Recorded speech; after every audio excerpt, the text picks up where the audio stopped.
দোস্ত, ব্যাপারটা কেমন যেন লাগছে। ওদের মধ্যে গোপনে কিছু চলছে নাকি? Is there something between them? After months of hiding, their relationship is finally out in the open. Stop saying their secrets is public now. It's correct, but it's basic. You want to sound smart, fluent, and confident, right? আজকে আপনাদের এমন একটা phrase শেখাবো যা আপনার spoken ইংলিশকে next লেভেলে নিয়ে যাবে। The phrase is out in the open. এই একটা ফ্রেজ দিয়েই আপনি সিচুয়েশনকে আরও ড্রামাটিক্যালি, আরও পাওয়ারফুলি এক্সপ্রেস করতে পারবেন। Ready to upgrade your English? Let's go. So what does out in the open actually mean? এটার মানে হচ্ছে প্রকাশ্যে, সকলের সামনে, আর গোপন নয়, সরাসরি দৃশ্যমানভাবে, খোলাখুলিভাবে প্রকাশিত বা সংগঠিত কিছু। It simply means something that was once secret, hidden or private is now known to everyone.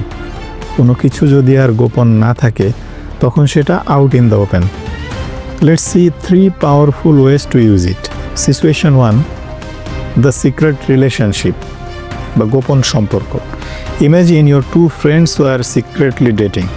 Now everyone knows. Instead of saying their relationship is not a secret anymore, you will say after they were seen together at the party, their relationship was finally out in the open. See, sounds so much more natural and fluent. শুনতেই native স্পিকারদের মতো লাগে। Situation 2, the business problem বা প্রাতিষ্ঠানিক সমস্যা।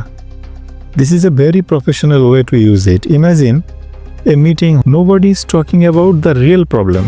You want everyone to be honest. You can say, let's put all these issues out in the open so we can find a real solution.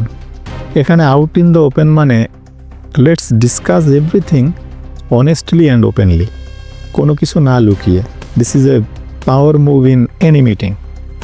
Situation number 3, the scandal, the কেলেঙ্কারি. Now for the most dramatic use, when a big secret or corruption is revealed, for example, a journalist uncovers a scandal, instead of saying, the corruption is now public, you will say, thanks to the investigation, the company's decade-long corruption is now out in the open. The phrase out in the open adds a feeling of drama and finality. The crime was committed out in the open. অপরাধটা সবার সামনে প্রকাশ্যে ঘটেছিল।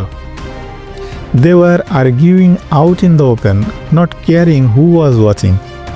তারা খোলাখুলিভাবে ঝগড়া করছিল, কে দেখছে তা নিয়ে তাদের কোনো ভ্রুক্ষেপ ছিল না। The truth is finally out in the open. সত্যটা অবশেষে প্রকাশ্যে এসেছে। He confessed his mistake out in the open. সে খোলাখুলিভাবে তার ভুল স্বীকার করেছে। They beat him up right out in the open and no one said a word. ওরা তাকে মারলো একদম সবার সামনে, কেউ কিছু বলল না। He told the truth out in the open. সে সত্যি কথা খোলাখুলিভাবে বলেছে। They fought out in the open. তারা সবার সামনে ঝগড়া করছিল। So there you have it. 3 smart ways to use out in the open and instantly improve your spoken English. Now it's your turn. The challenge for my smart learners, নিচের comment সেকশনে out in the open to create your own original sentence.